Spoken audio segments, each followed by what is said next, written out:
तात्पर्य। भगवद गीता के महान टीकाकार श्रील बलदेव विद्याभूषण इस प्रकार लिखते हैं। परमेश्वर जो यज्ञ पुरुष अथवा समस्त यज्ञों के भोक्ता कहलाते हैं, सभी देवताओं के स्वामी हैं।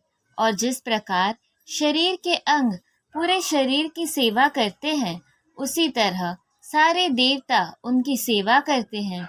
इंद्र, चंद्र तथा वरुण जैसे देवता भगवान द्वारा नियुक्त अधिकारी हैं, जो सांसारिक कार्यों की देखरेख करते हैं। सारे वेद इन देवताओं को प्रसन्न करने के लिए यज्ञों का निर्देश करते हैं, जिससे वे अन्न उत्पादन के लिए प्रचुर वायु, प्रकाश तथा जल प्रदान करें। जब कृष्ण की पूजा की जाती है, तो उनके अंग स्वरूप देवताओं की भी स्वतः पूजा हो जाती है। अतः देवताओं की अलग से पूजा करने की आवश्यकता नहीं होती।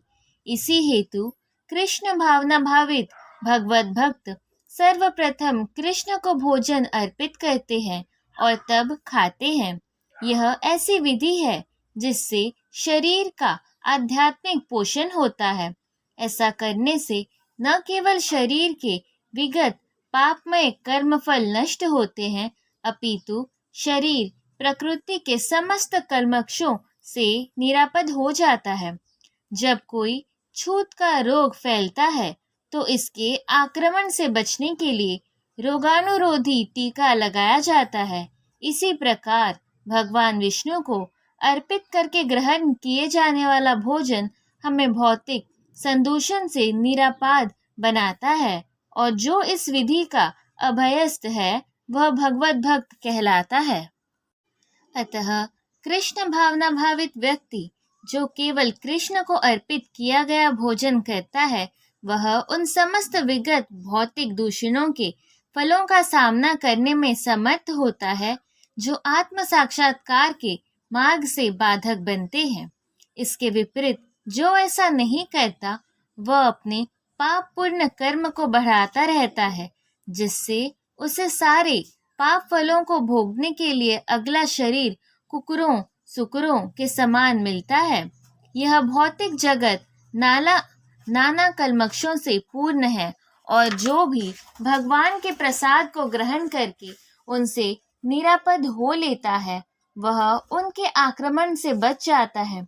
किंतु जो ऐसा नहीं करता, वह कल्मष का लक्ष्य बनता है।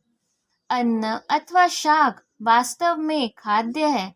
मनुष्य विभिन्न प्रकार के अन्न, शाक, फल आदि खाते हैं, जबकि पशु इन पदार्थों की उच्छिष्ट को खाते हैं।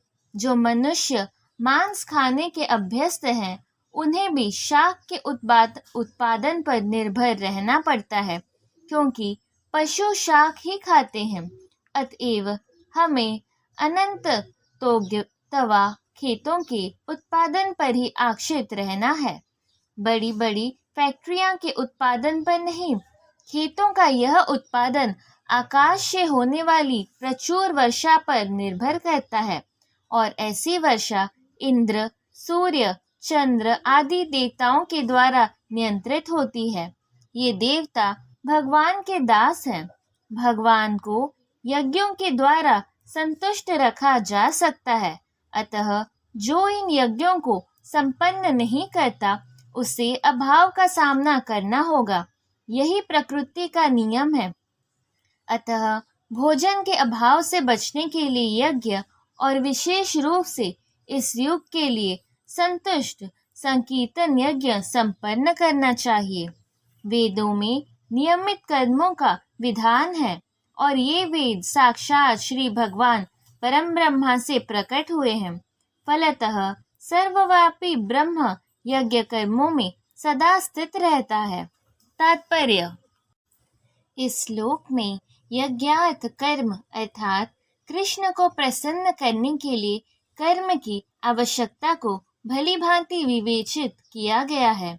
यदि हमें यज्ञ पुरुष विष्णु के परितोष के लिए कर्म करना है, तो हमें ब्रह्मा या दिव्य वेदों से कर्म की दिशा प्राप्त करनी होगी।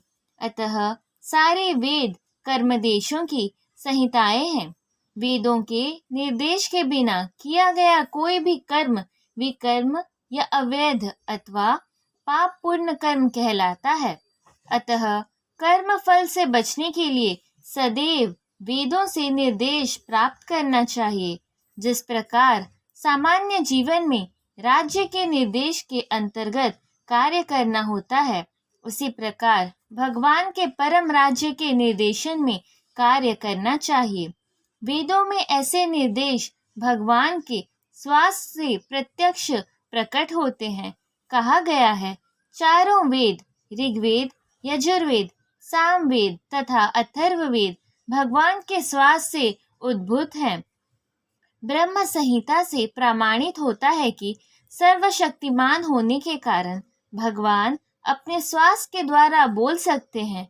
अपनी प्रत्येक इंद्रिय के द्वारा अन्य समस्त इंद्रियों के कार्य संपन्न कर सकते हैं। दूसरे शब्दों में भगवान अपने निश्वास के द्वारा बोल सकते हैं और वे अपने नेत्रों से गर्भाधान कर सकते हैं। वस्तुतः यह कहा जाता है कि उन्होंने प्रकृति पर दृष्टिपात किया और समस्त जीवों को गर्भस्थ किया।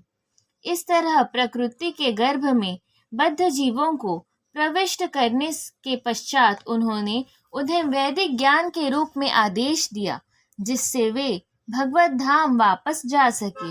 हमें यह सदैव स्मरण रखना चाहिए कि प्रकृति में सारे बद्ध जीव भौतिक भोग के लिए इच्छुक रहते हैं, किंतु वैदिक आदेश इस प्रकार बनाए गए हैं कि मनुष्य अपनी विकृत इच्छाओं की पूर्ति कर सकता है और तथाकथित सुख भोग पूरा करके भगवान के पास लौट सकता है।